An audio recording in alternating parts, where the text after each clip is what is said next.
Hey everyone, this is day 19 of 31 days through Ezekiel and Daniel. After visions of judgment, after the departure of glory, after exile, confrontation, restoration, structure, and river, Ezekiel ends not with complexity, but with a name. And the name of the city from that day shall be, The Lord is there. Ezekiel 48:35. This is the final word of the book. Not destruction, not exile, not even restoration, presence. Everything in Ezekiel has been moving toward this reality. The earlier chapters showed a people who had grown distant from God long before they were removed from the land. The glory departed not as an impulsive act, but as the culmination of sustained disobedience.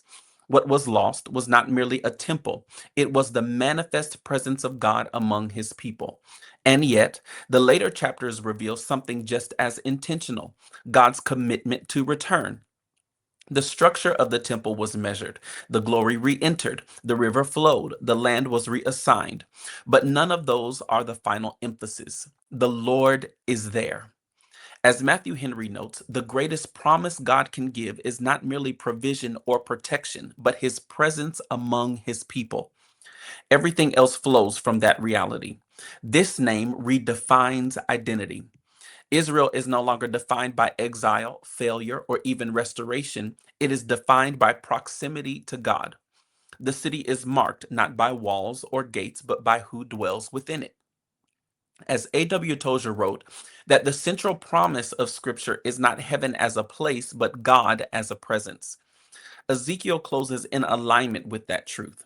The end goal of redemption is not improved conditions, it is restored communion. And this reframes everything that came before it.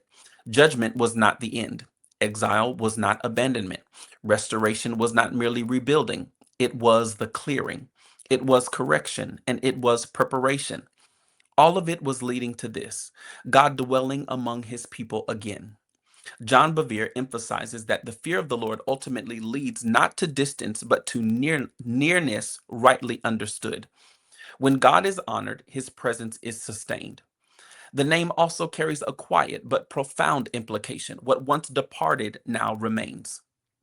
The glory that left in earlier chapters does not flicker in and out, it dwells. Permanence replaces instability. And this is where Ezekiel leaves us, not with a question of what God will do next, but with a declaration of who he is among his people. The Lord is there. So the reflection becomes deeply personal. Where has God restored what was once distant? Where has his presence returned, but perhaps not yet been recognized?